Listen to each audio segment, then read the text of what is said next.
In winter, vast areas of southeast Australia from New South Wales to Tasmania are covered with snow. Recently, these snowfields have become more accessible, and thousands of visitors arrive each week. The majority come to downhill ski and stay at developed resorts. Smaller groups travel into the wilderness, backpacking their supplies, camping out for days, and travelling long distances to ski untracked slopes.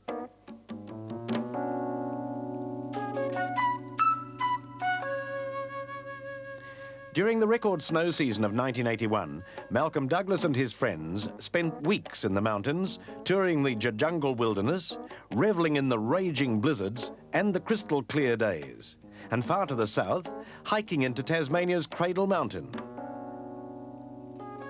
They developed survival skills of igloo and snow cave construction. And with the spring thaw, rafted the Snowy River and walked the ranges. Malcolm Douglas's latest adventure takes you to the alpine regions of Australia. All through the season, skiers flock to the snow in the Kosciuszko National Park in southeast New South Wales. The enormous numbers of cars stopping to have chains fitted and the many breakdowns create havoc for the authorities.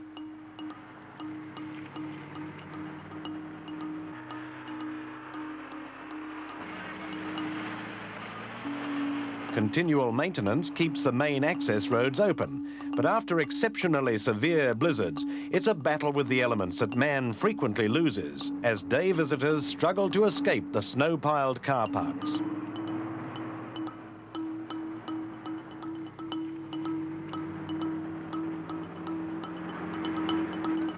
Vehicles left longer than a day are frequently trapped for weeks.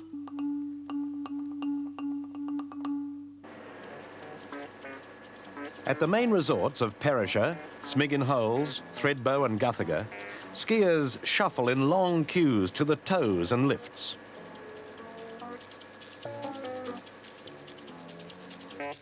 After the ride, they move like ants across the crowded slopes. With proficiency, they venture higher to ski the steeper runs. A downhill skier's boots are locked to the skis to give easy maneuverability at high speed. It's a popular and thrilling experience, but the skier is restricted to the crowded resorts with their lifts and tows. Another type of skiing gaining favour is Nordic or cross-country skiing. Cross-country skiing demands different techniques. The skis are longer and narrower, and the boots are attached only at the toe. Specialised patterns and fibres on the underside allow the ski to grip and slide, facilitating ease of travel away from the congested areas into the heart of the alpine wilderness.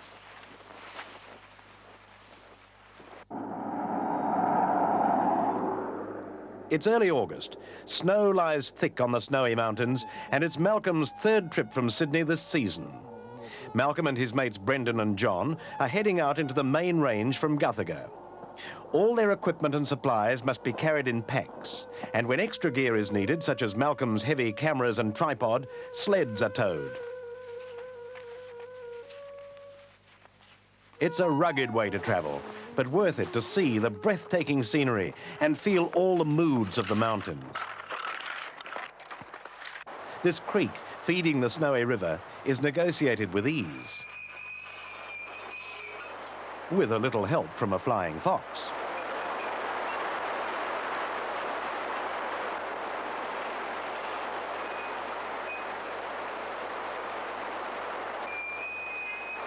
Any extended trip into the national park should be registered with the park authorities. It will provide vital knowledge if a search party is needed.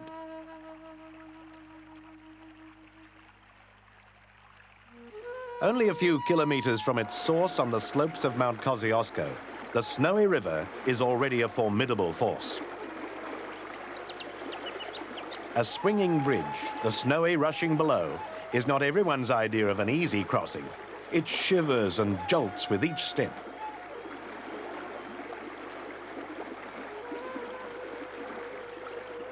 Brendan has spent all the season camping out in the snow, first in Victoria and now with Malcolm in the Snowy Mountains. John spends the winter as a guide with wilderness expeditions.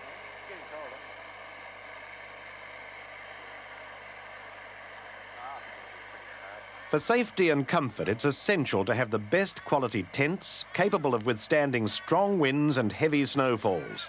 The annex extension serves as a cosy kitchen.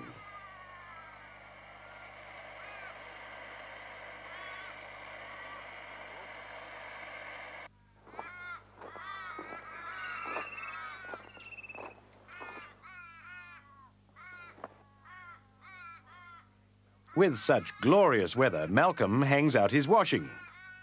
Well, a pair of wet socks.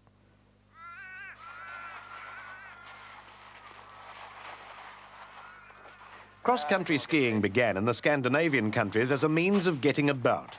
And now, today, even though the equipment is modern, the basic urge to cover long distances and to explore the mountains is still with us.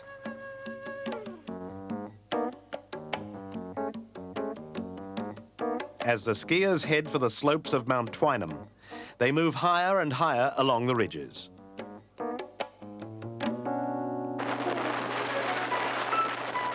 Unless there's a slip, and then it's a quick descent and a hard slog up again.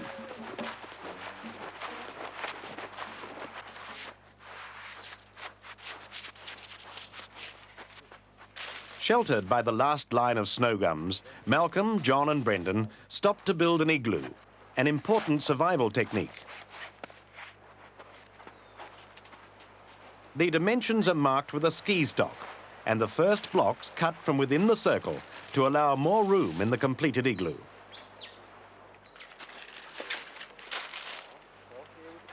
The blocks, angled and tapered, lock together.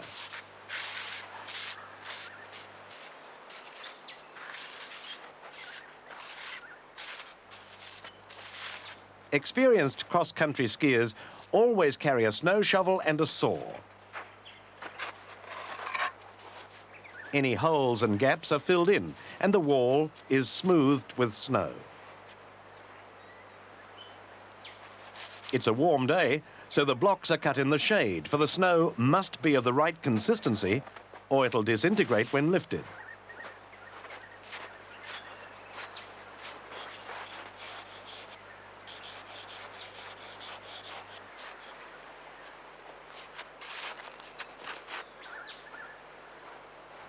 There are several hours of constant work in an igloo as large as this one. In an emergency, it need not be nearly so big nor so well finished. Brendan must now stay inside until the structure is completed.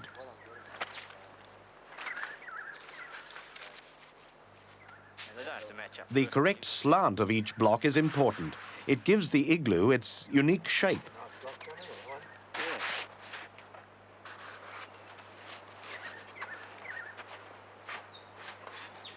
This snow makes the trees much more compact, is it?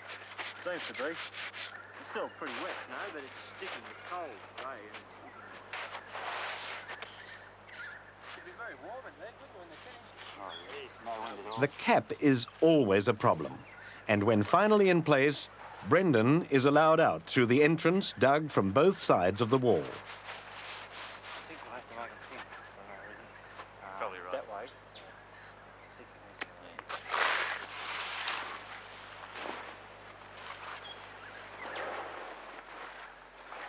The tunnel ensures that warm air is trapped within the dome.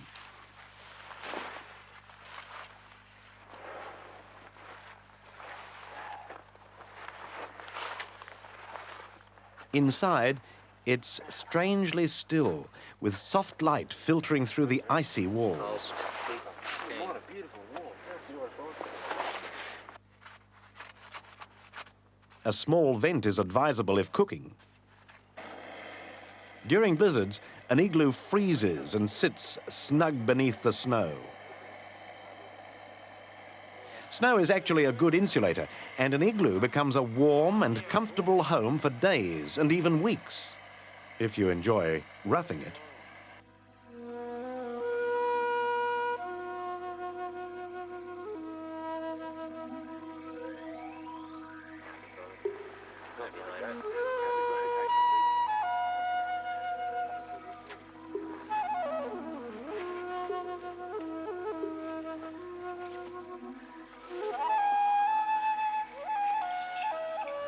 At night, foam mats are laid beneath down sleeping bags which keep you warm to 25 degrees below freezing.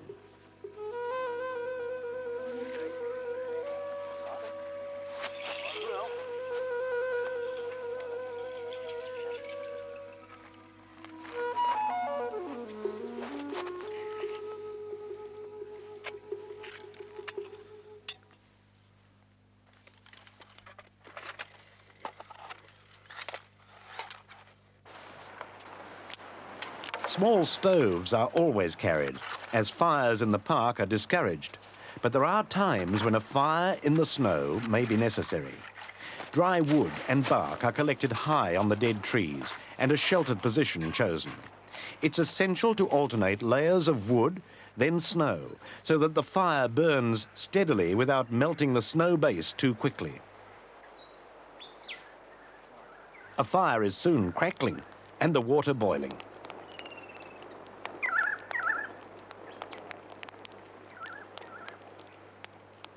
And it's debatable whether John is drying out his socks or cooking them.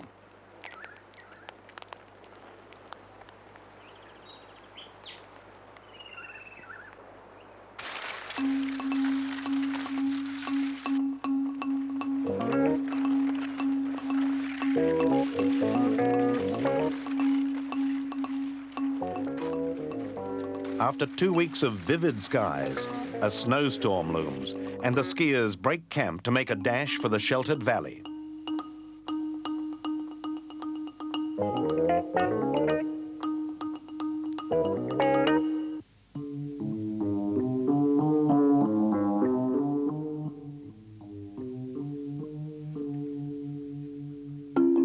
The season of 1981 will be indeed memorable, for blizzards mantled the mountains with heavy falls of snow.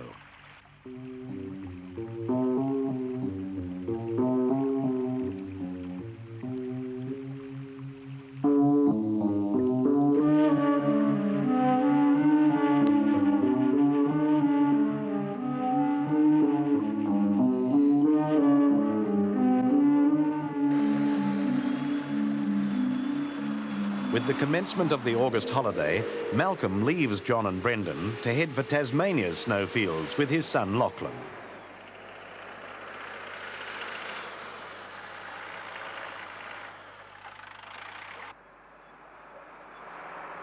It's a pleasant overnight voyage on the Empress of Australia, across Bass Strait to Devonport, where immediately they make for Cradle Mountain. Yeah, see that road there? Well, we turn up there about another 20k and then we'll pick up the gravel. We're about Tasmania doesn't have the extensive snowfields of the Australian mainland, but it makes up for this with its awe-inspiring scenery. Cradle Mountain, soaring in rugged, grand lines, is one of Tasmania's most spectacular attractions. Lachlan and Malcolm hike to the snowline. The lakes in the mountains' environs lie in depressions gouged out by the glacial action of the last ice age.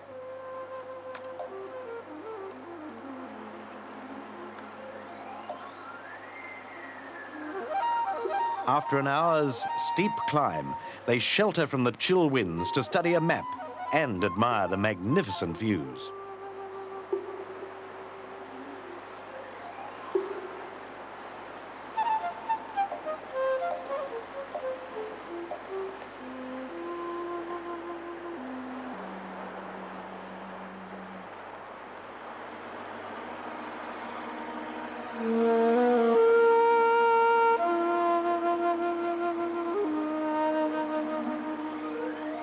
The mountain's shape resembles a miner's cradle used for gold prospecting in the early days, hence its curious name. Malcolm and Lachlan venture onto the main plateau, so popular with bushwalkers in the summertime, but deserted now and snow-swept. Ahead, blasted by blizzards through the winter, Barn Bluff looms in arrogant dominance on the frozen plateau.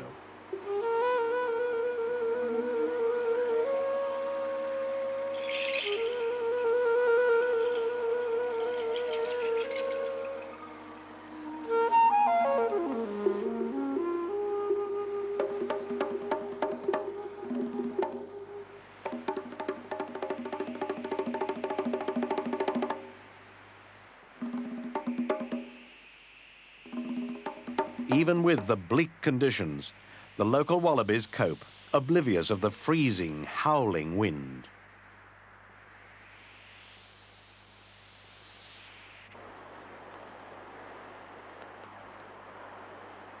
Returning to their Toyota, Malcolm and Lachlan set out east to spend a week in the Ben Lomond National Park.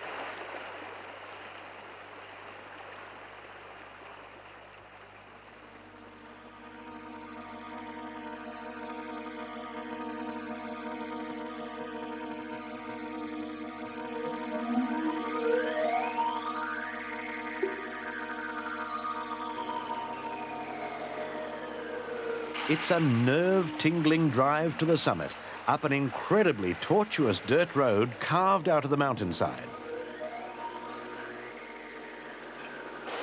Understandably, many drivers prefer to leave their vehicles in the car park below and pay the experienced operator to carry them to the ski slopes in a four-wheel drive bus.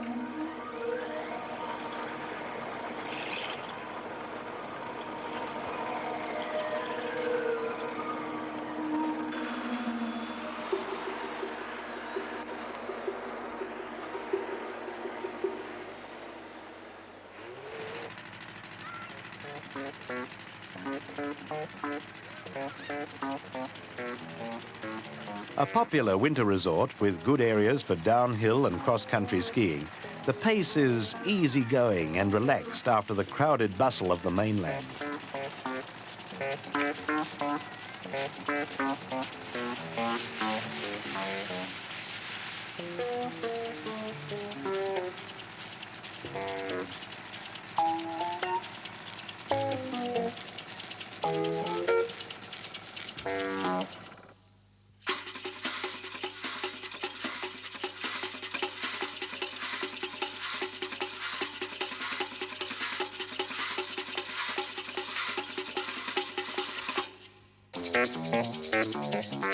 And if conventional skiing bores you, why not try downhill backwards? Or have a go at the local jump.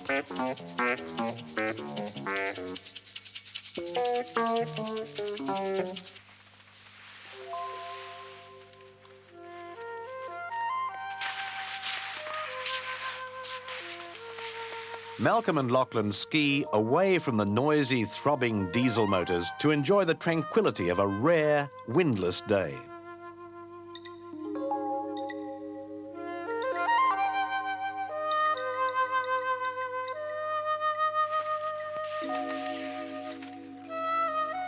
Cross-country skiing can be enjoyed by young and old, each person progressing at an individual pace.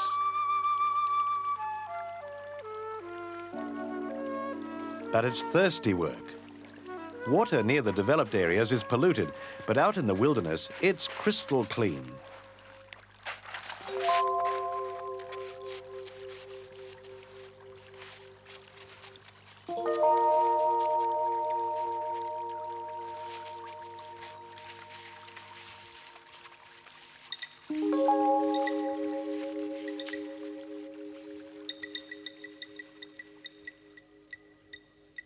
With the August holiday over, Lachlan is due back at school, and Malcolm must return to the Snowy Mountains to rejoin John and Brendan for their biggest trip of the season.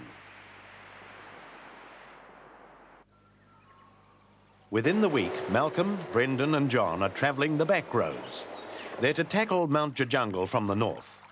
With the persistent heavy falls, the mountain streams are flooding, and caution halts them at a wide creek. With 20 years of experience driving in the bush, Malcolm says it's worth giving it a go. Well, we'll give it a go.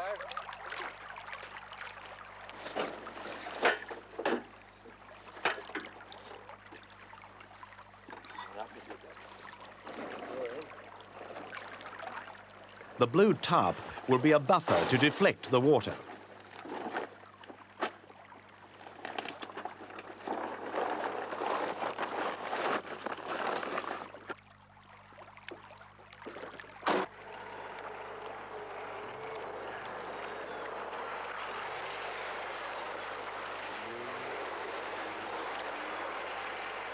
The The first section's easy.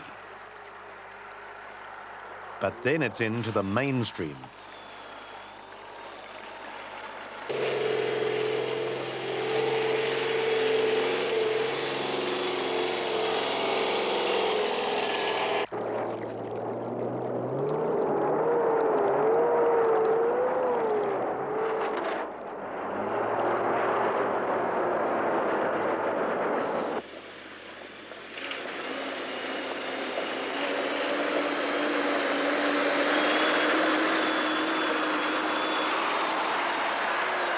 The vehicle's finally left below the snow line, outside the national park. From here on, it's walking and skiing all the way.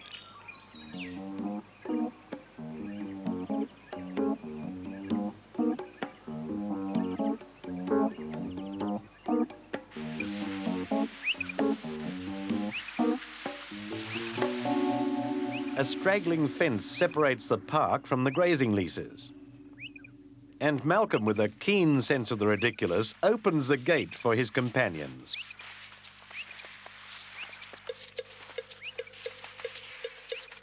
A rush of exhilaration takes John and Brendan off.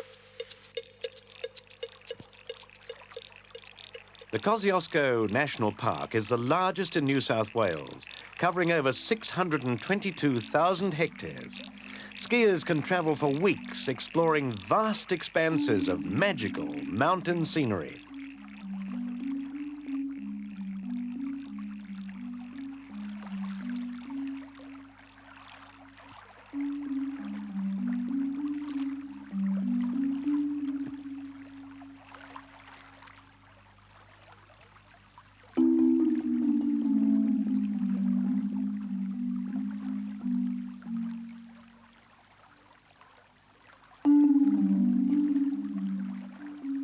Ants survive under the snow all winter long and are extremely active and aggressive when the weather warms. Good cold.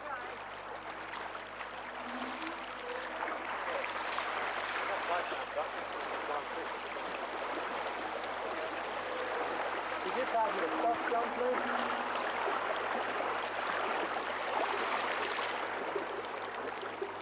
Oh, too cold.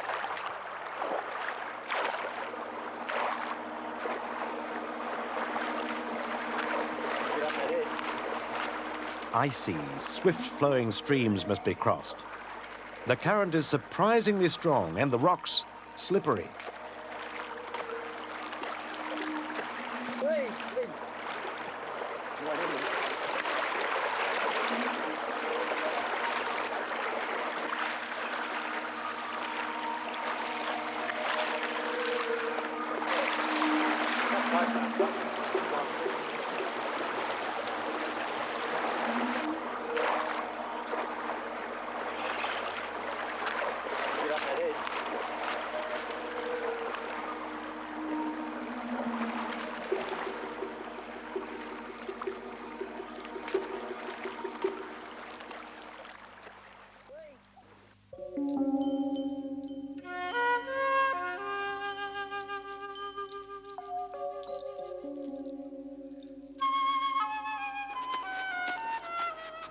In the afternoon, high on the ridges, they make a base camp.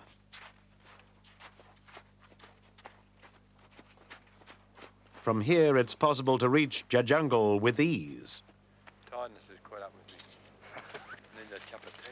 The tent site, in the lee of a high snowdrift, must be packed solid and the ropes securely anchored. Storms in the mountains are fierce and unpredictable. The close of a clear day on the top of Australia washes everything with its golden magic.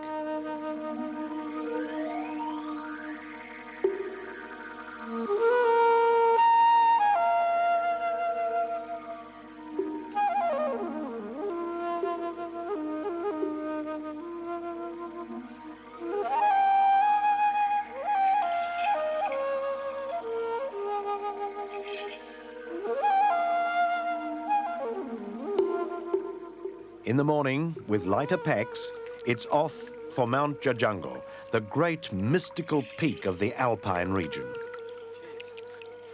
With so much development within the park, the running water is often polluted. Only above the resorts is it fit to drink.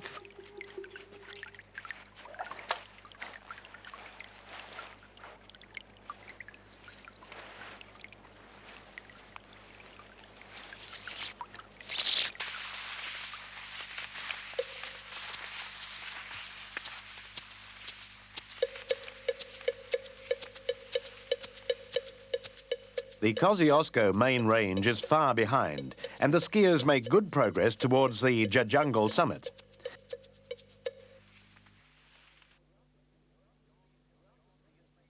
Throughout the season, John has made many attempts to reach the top, only to be driven back by blizzards.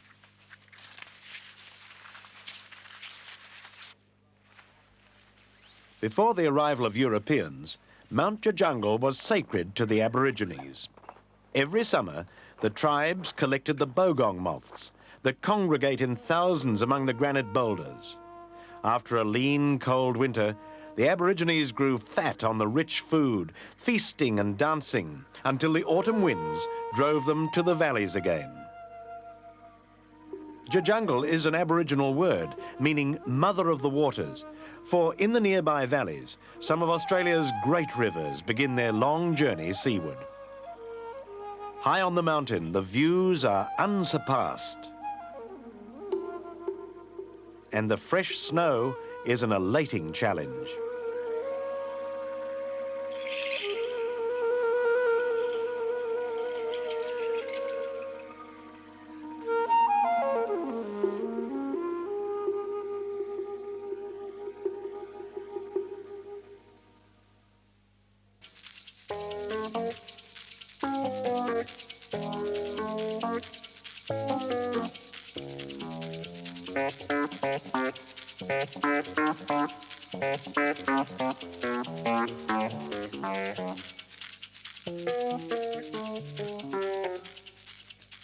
At the end of the day, it's a long shoosh back to camp.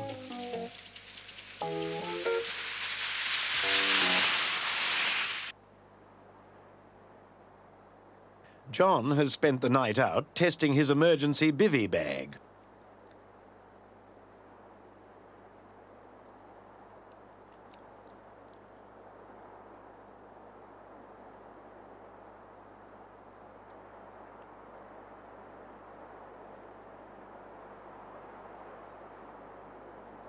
A chill wind heralds an ominous change. The temperature pitches to below freezing. Mist and fine snow close in. A blizzard is imminent. They must pack quickly to escape its fury. Get back to that hut, I think, as soon as possible. Everything is stowed in waterproof bags.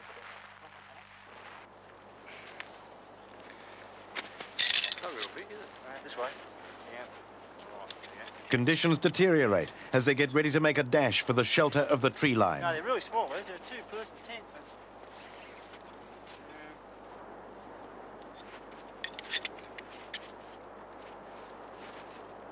On the more exposed ranges, skiers must never take risks. Sense of direction can easily be confused in a total whiteout.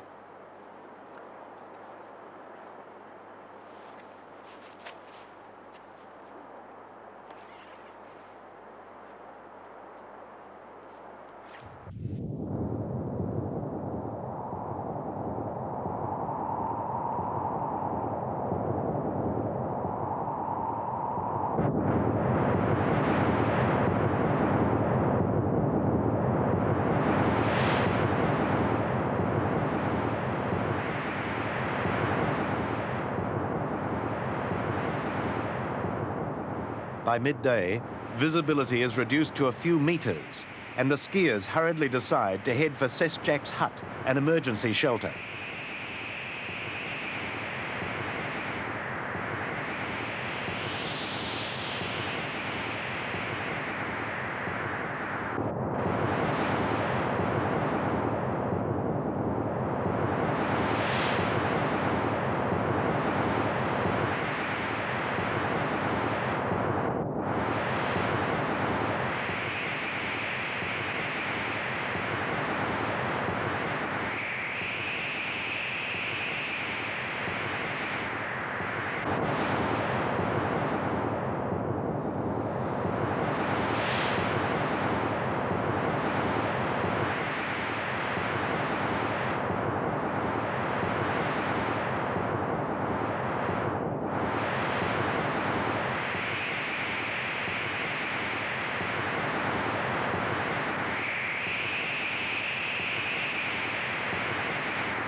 Originally built as a rough home for summer stockmen, these huts now provide a vital refuge for cross-country skiers.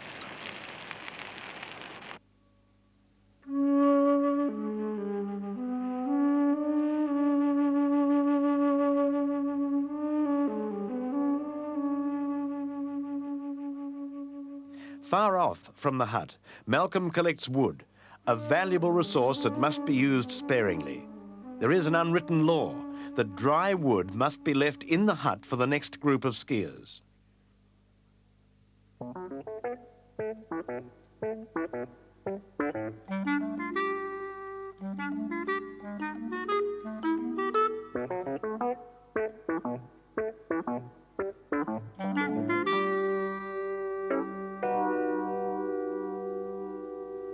Wombats are nocturnal animals, but the exceptionally cold season forces them to forage during the day.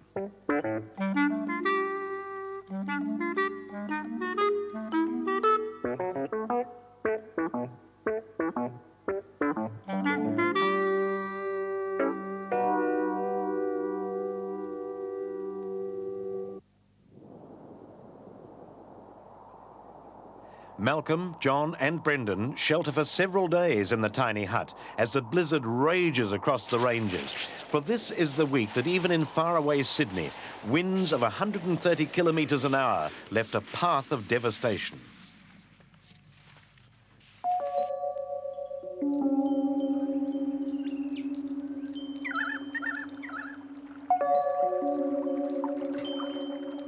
With the passing of the blizzard, there's an eerie, ice-encrusted stillness. The delicate shapes demand a photographer's attention.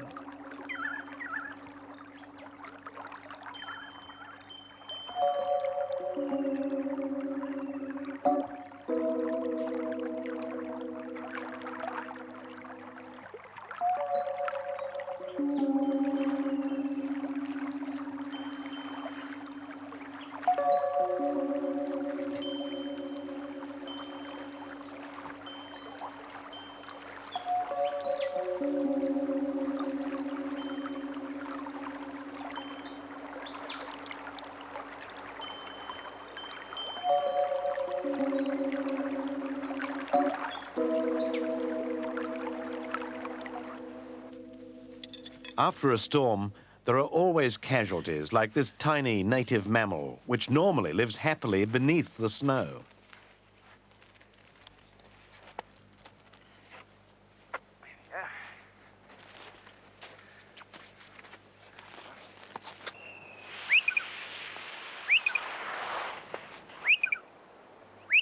And the cold was just too much for this wombat.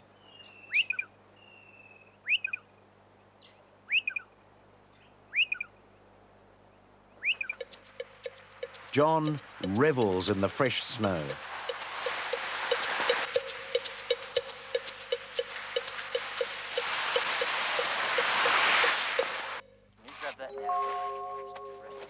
All skiers should know how to dig a snow cave.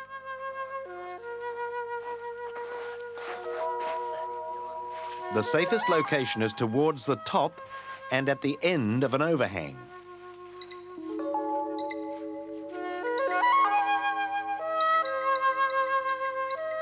Snow caves range from a small depression hollowed out by hand or ski tip to a large cavity accommodating several people.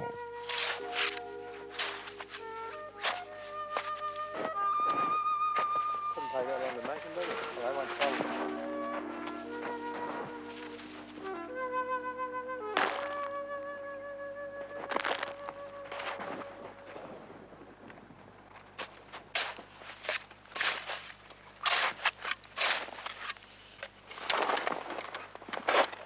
These dwellings are simple and speedy to excavate and will save lives in an emergency.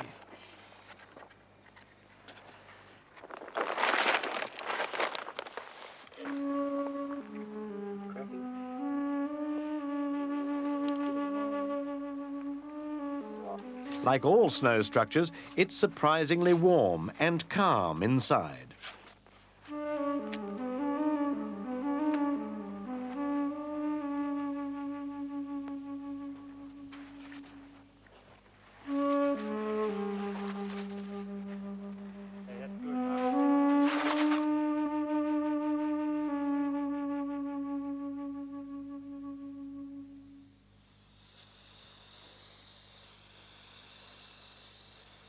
A bivvy bag, a man-sized sack, should always be carried to provide instant shelter. Not very comfortable, but in a blizzard, it could be the difference between life and death.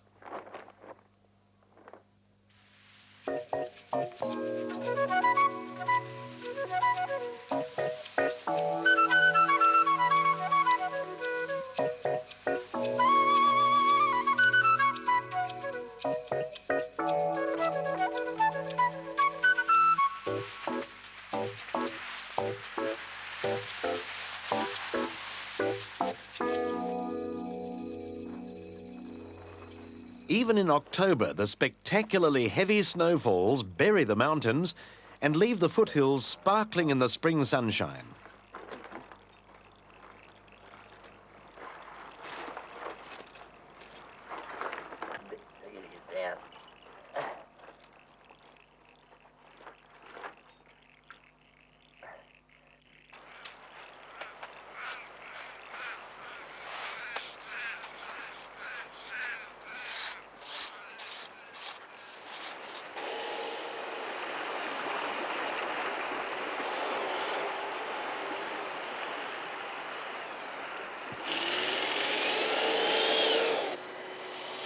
Without chains, it would be impossible to leave the white wilderness.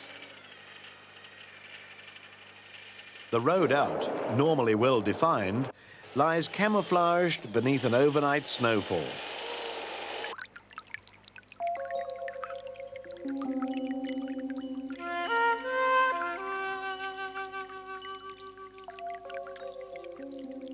With the spring comes the thaw. The warmth enticing the wild creatures from their winter hiding places. An alpine grasshopper clambers into the sunshine.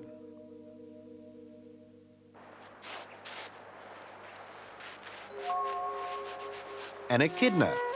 Found all over Australia, they adapt well to the frigid habitat.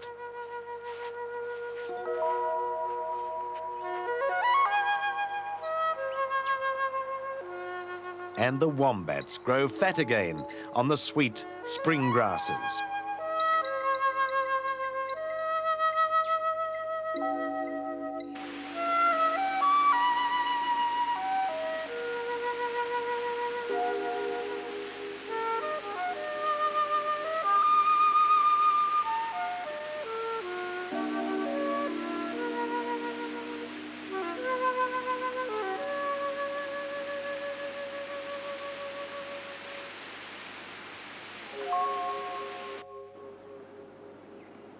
Gang cockatoos fly to the highest ridges to feed.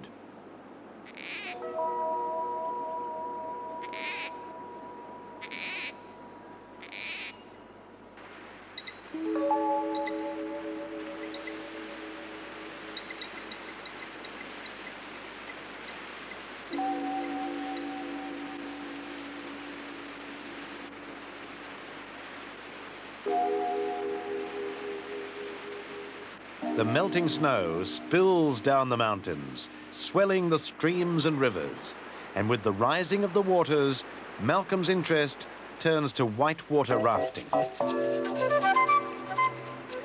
Malcolm and his mates head off on a 6-day journey down the Snowy River.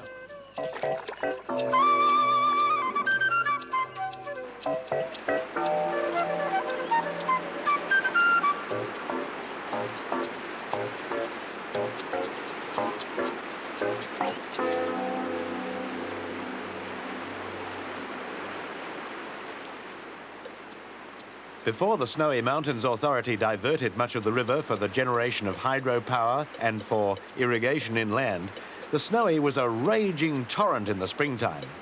Now only a whisper of its former force, it is still an exhilarating ride.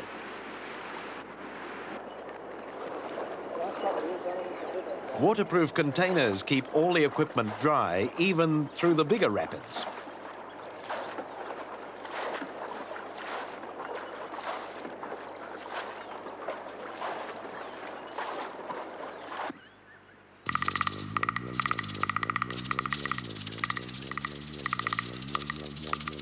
A stowaway is carefully evicted by Malcolm. Red-bellied black snakes are common along the river and excellent swimmers. They often make an escape underwater.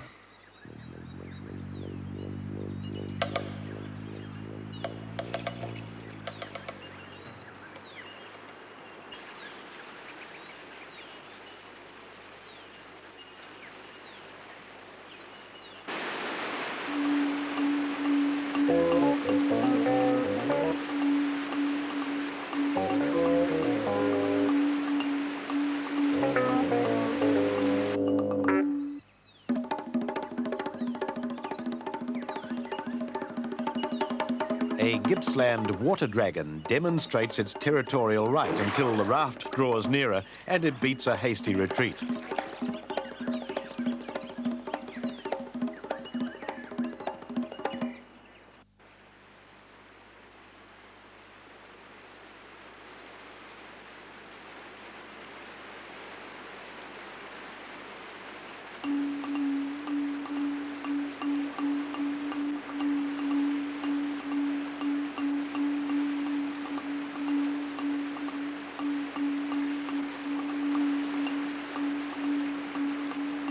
The last set of rapids provides a rollicking finale as the rafters leave the gorges and paddle leisurely for 2 days to rendezvous with a pickup vehicle at the Buchan River.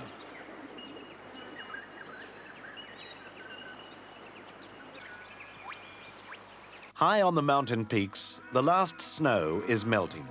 Once again, the many moods of the mountains lure Malcolm to the high country.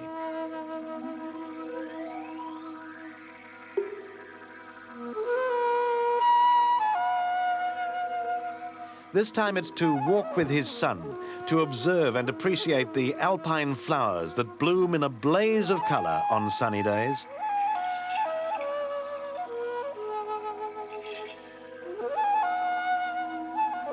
Many of the flowers are tiny, living in their own special habitat.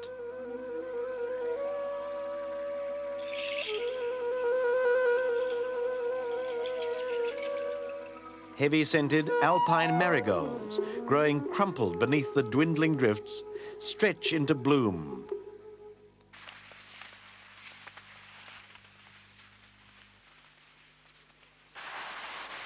Even though it's January, the record falls of the winter have left deep drifts in the shelter of the high peaks.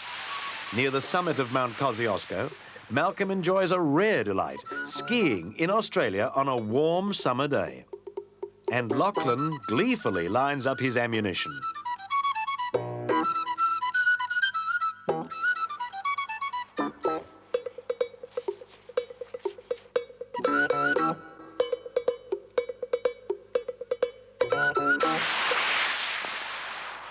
Malcolm and Lachlan, going down the mountain for the last time, linger to look at the bright snow daisies. Summer's heat haze will shimmer over the snowy mountains until, in a few short weeks, the cool autumn winds will herald another season of snow.